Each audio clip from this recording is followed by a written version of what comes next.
তো গাইজ আজি আমি সপ্তম শ্ৰেণীৰ গণিতৰ যিটো অনুশীলনী আছে 13.2 ইয়াৰে আমি আজি শেষৰ প্ৰশ্নটো আলোচনা কৰিম যিটো 4 নম্বৰ আছে ওকে যদি সোৱা কি দিয়া আছে এটাতে তে যদি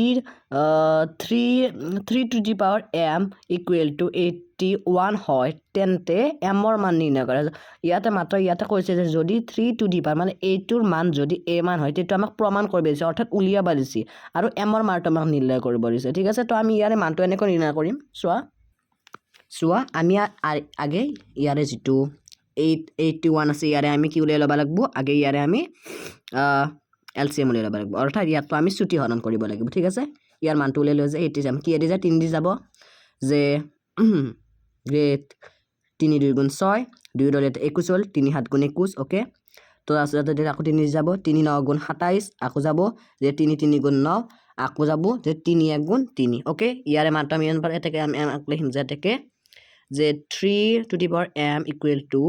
81 হ্যাঁ সমান যে ইমান ইনটু 3 into 3 into 3 into 3 ইয়াতে চাৰিটা পাৰ ওকে সৰি ইয়াতে চাৰিটা হৈছে সো ইয়াতে 1 1 2 3 4 ইয়াতে চাৰটা পালো ওকে চাৰটা দিছো ইয়াতে এটাকে equal to 3 to the power 4 okay এটাকে লিখিবা যে m ৰ মান হল m ৰ মান হৈছে